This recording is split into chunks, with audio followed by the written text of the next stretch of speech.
Modo youtuber, modo mãe, modo...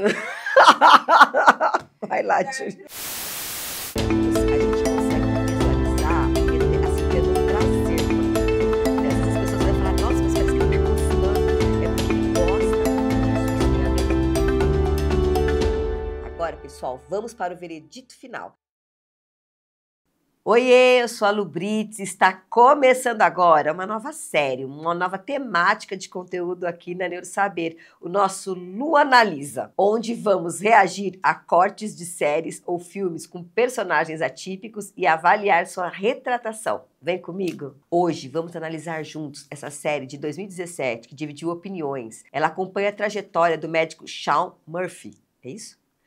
Um jovem cirurgião com autismo e que tem gerado discussões variadas sobre sua representação do transtorno do espectro autista. Quero criar um parêntese aqui porque era uma das séries favoritas do Clay.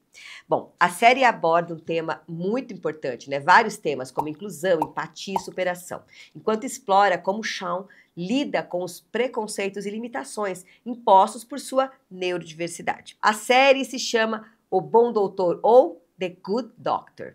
Vamos ver juntos?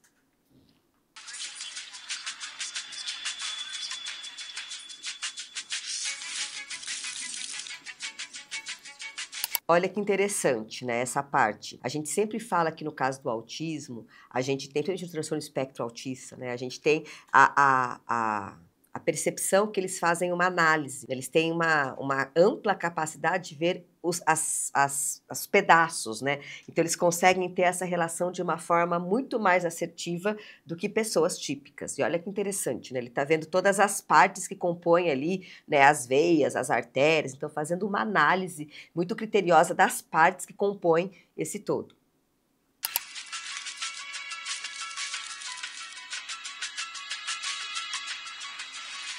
E olha que interessante, né? A gente consegue visualizar ele assim tendo um prazer com aquilo, né? Às vezes as pessoas podem falar, nossa, mas parece que ele tá gostando. É porque ele gosta muito disso. Isso tem a ver com o hiperfoco no TEA. Então, quando as pessoas têm esse hiperfoco, né? E principalmente no caso do TEA, que a gente sabe que isso faz parte do transtorno, eles conseguem fazer essas conexões e eles gostam tanto disso que eles ficam imersos. Por isso que quando eles gostam de uma coisa, eles acabam ficando muito especializados naquilo que eles têm, assim, muito prazer, que eles acabam tendo o que a gente chama de hiperfoco. Quem tem uma faca afiada? Lâmina de 12 centímetros ou mais. Olha a questão do detalhe, né? O quanto que ele é detalhista, 12,5 centímetros, o quanto que isso faz parte, o quanto que no caso de uma cirurgia é super importante a gente ver os detalhes, que eles vão fazer toda a diferença. E como eles são extremamente detalhistas, né? Por isso que quando a gente vê assim algumas profissões que exigem muitos detalhes, muitas acurácias, elas são profissões muito interessantes aí para as pessoas, né, que têm aí transtorno de espectro autista.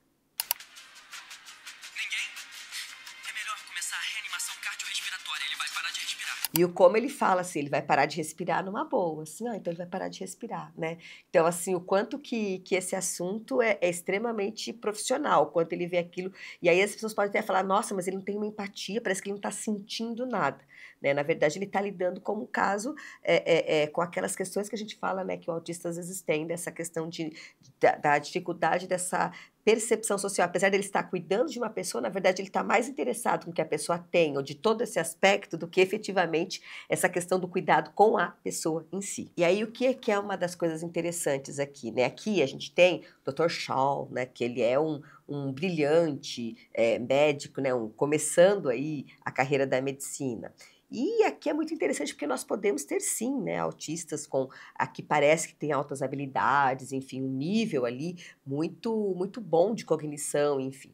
Mas a gente também tem que entender que não são todos os autistas que são assim. Às vezes a gente também cria um estereótipo na nossa cabeça, achando que todos os autistas são hiper assim, acima da média, que eles têm altas habilidades, que todos, né? E a gente pode ver que Hollywood retrata muito isso, né? Como o Rayman. Então, Hollywood às vezes retrata muito a questão do TEA, sem contar, por exemplo, os autistas de nível 3, que são aqueles autistas que são não verbais, que têm deficiência intelectual. Então, a gente precisa também entender que quando a gente olha esse universo no TEA, e a gente fala transtorno do espectro, ele é um espectro por quê? Porque ele acaba tendo várias nuances, né, e várias particularidades que a gente precisa também considerar dentro desse transtorno. Pausa rápida aqui, pessoal. Se você gostou aqui do estilo desse vídeo, dessa nossa novidade e quer ver mais reações nossas aqui analisando outras séries e outros filmes, curta esse vídeo aqui e comente aqui embaixo qual personagem eu devo analisar a seguir, ou qual série, ou qual matéria, enfim. Podem estar aqui falando com a gente. No dia que a chuva tinha cheiro de sorvete, meu coelhinho foi pro céu. No dia que os canos de cobre do prédio velho tinham cheiro de comida queimada, meu irmão foi pro céu.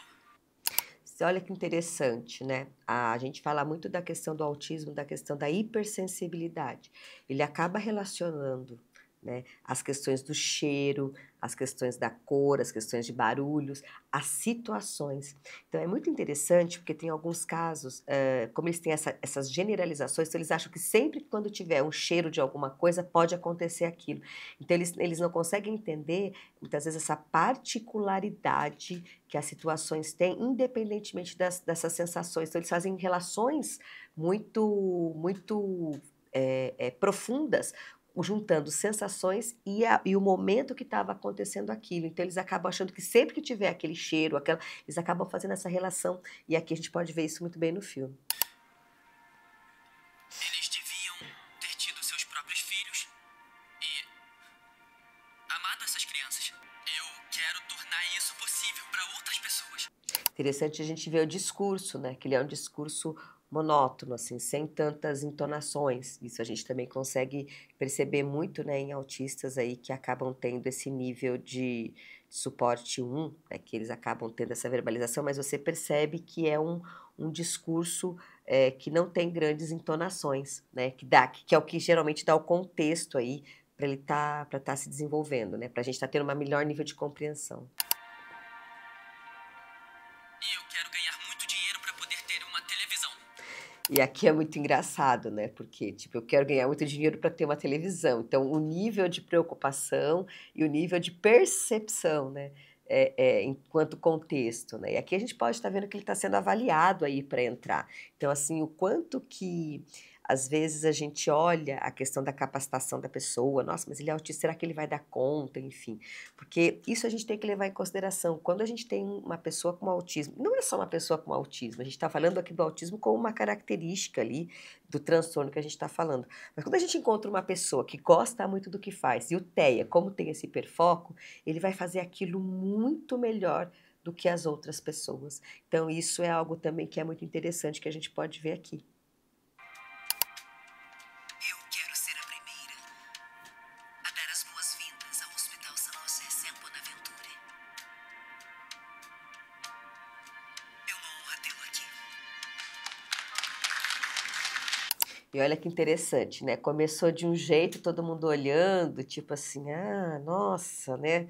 E terminou as pessoas realmente entendendo ali o quanto ele gostava daquilo, o quanto ele estava engajado. Tem uma coisa que eu sempre comento, né? Que a gente pode ensinar qualquer coisa para uma pessoa, menos ela querer. Querer é uma coisa que a pessoa tem que despertar. E sejam pessoas típicas ou atípicas, mas quando a gente tem o atípico, esse querer, muitas vezes ele já está ali, a gente só precisa descobrir e canalizar para uma forma melhor ali, para estar realmente exercendo toda a funcionalidade que essa pessoa tem. Eu salvei o paciente. Eu mereço ser um cirurgião. Dr. Han, eu quero meu antigo trabalho de volta. É interessante aqui nesse caso, porque está mostrando que ele acabou sendo tirado ali da função que ele queria, né, que ele mais gostava, e acabou indo para uma outra função. E uma coisa interessante que às vezes a gente não tem essa percepção, independentemente das pessoas com qualquer tipo, né, de deficiência, é que a gente acha que eles não percebem as coisas, né? Fala, ah, não, mas ele não vai perceber, ah, mas isso é... Né? Então, é um erro muito grande da gente pormenorizar a compreensão que eles têm de realidade. Inclusive pessoas com TEA, como, por exemplo, estão tirando a chance, estão tirando a vez. Quando um professor dá uma atividade facinho para ele, ele não vai conseguir mesmo, dá uma atividade facinho. Então, é mais ou menos isso daqui que a gente acaba percebendo, que acontece isso também, porque a gente acaba por achar, né, de uma forma equivocada que ele não vai dar conta, supor que ele não vai dar conta de alguma coisa. Então, isso é uma habilidade que às vezes que a pessoa tem, que a gente, de uma forma preconceituosa, a gente supõe que ele não vai dar conta. Então, a gente tem que tomar muito cuidado com isso. Continue trabalhando bem e com o tempo faremos que você tenha mais responsabilidades.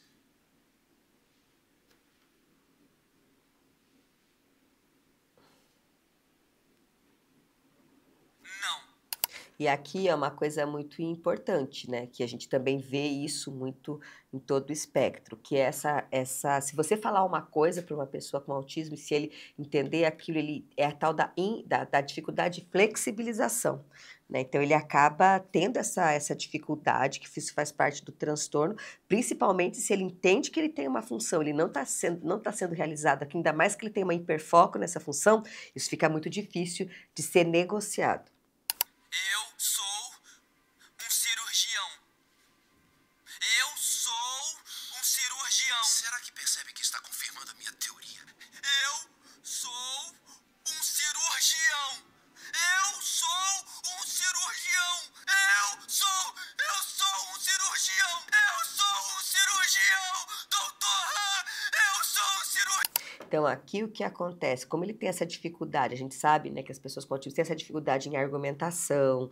Por quê? Porque ele tem aquela ideia fixa, né? Então, como ele tem essa dificuldade na questão da argumentação, então ele acaba tendo a dificuldade de comunicar aquilo que ele está sentindo. Por isso que é muito interessante, né? Às vezes as pessoas falam, mas tem dificuldade de comunicação. Isso não acontece só com o TEA, né? Com todo mundo. Consegue perceber o quanto que ele não muda, mesmo ele recebendo vários feedbacks, a resposta é a mesma. Por quê? Porque a pessoa com TEA tem essa dificuldade, tanto da flexibilidade cognitiva, como também da comunicação. Vocês percebem que uma hora ele fala assim, olha, a comunicação, o seu comportamento, então a comunicação ela está muito relacionada com o comportamento. Então, se eu não sei me comunicar, se eu não sei expressar aquilo que eu estou pensando e que eu estou sentindo, o meu comportamento tende a ser inadequado, né? Que é a forma com que aconteceu aqui nesse diálogo. Agora, pessoal, vamos para o veredito final. Esta série é ou não é uma boa retratação do TEA? Bom, eu acho que a gente tem que sempre tomar muito cuidado, né? Quando a gente vai falar em autismo e também em outros transtornos. Porque a gente às vezes pode generalizar achando que todo autista tem essas características. Acho que é interessante a gente ver a diversidade no caso do TEA. Hoje a gente tem tantos filmes e séries mostrando isso. Isso ajuda muito a gente a entender, sensibiliza mostrando que existem outros tipos aí, né? De pessoas com autismo, como existem outros tipos de pessoas. Ninguém é um, né? Nós somos todos pessoas com as suas particularidades. E aí, meus neuroamigos, o que vocês acharam do nosso vídeo de hoje? Gostaram do nosso novo formato? Vocês sabem que eu gosto da opinião de vocês, né? Concordam ou discordam da forma como a série retratou o TEA? Esse novo formato de vídeo foi pensado com muito carinho por nós, né? Aqui pela nossa equipe, por mim, para todos vocês que sempre querem estar por dentro do mundo da inclusão, da primeira infância e da alfabetização. Então, te convido para se inscrever aonde? No nosso canal. Ativa o sininho. Assim, você não perde nenhuma novidade que chega por aqui, tá bom? Aproveitando, deixe aqui nos comentários as suas sugestões de séries e filmes com personagens com TEA, com TDAH, enfim, com vários professores, enfim, tudo isso, tá bom? Para a gente analisar junto no nosso próximo vídeo. É isso, pessoal. Um neuroabraço para vocês e até logo. Fiquem com Deus. Beijo. Tchau.